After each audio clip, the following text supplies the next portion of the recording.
Right. Good evening, everyone. This is Prim and Wessel, um, giving you basically Hi um, guys. I got a overview what has happened in this last week in the crypto land and in the normal world.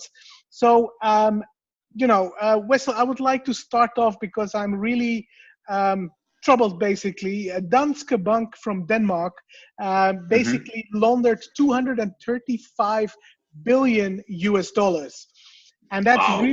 that's really crazy, basically, because I mean, the whole crypto market, the whole market cap of all cryptos put together is 225 billion, and just one bank in Denmark just laundered so much. Basically, the whole market cap is what we Unbelievable. got. It's really unbelievable. And knowing that, there's so many strict laws for anti money laundering, basically. There's so many KYCs, AMLs going on with banks. And it's just unbelievable that just one bank is able to do this. Everybody is so much focused when they talk about cryptos, they immediately associate it uh, Yeah. with money laundering. And Money laundering. yeah. Often I just read was the Nederlandse Bank is like the Dutch central bank. They issued a letter, Klaas Knot, and it was actually quite a good structured letter, must say. And of course, first he talked about blockchain and the advantages of blockchain technology.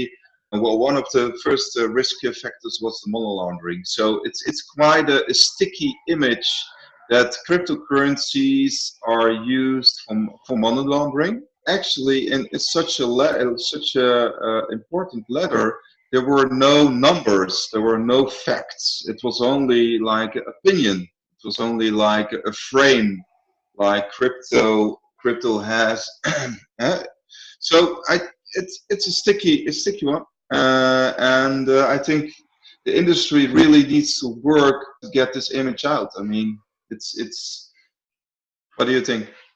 I think definitely. I mean, it is basically that these authorities misuse basically the media to come out with these kind of statements. And I'm not saying that crypto is totally clean.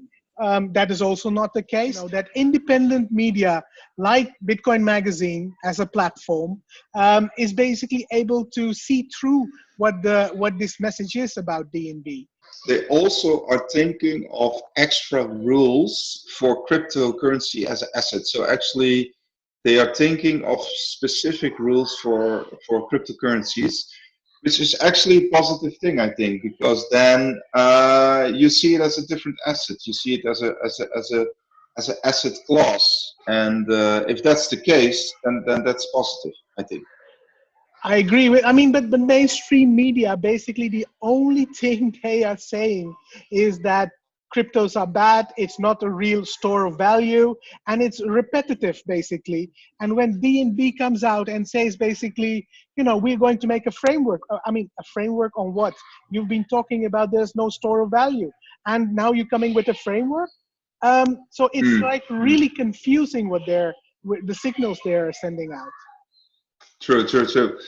Some movement going on, and I think, yeah, I mean, it will be a European framework. Obviously, I think Netherlands will follow the European Yeah. standard. Within 6 months, we have, I think, like a basic framework of rules. We will see. We'll just follow follow it. And the SEC probably will be end of this year or February 2019. That's the deadline for them to actually agree or disagree with the issued ETF funds, Yeah, Bitcoin I mean, ETFs.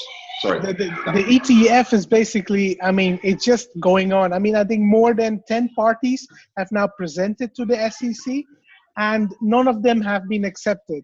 It's really a matter of time True, that true.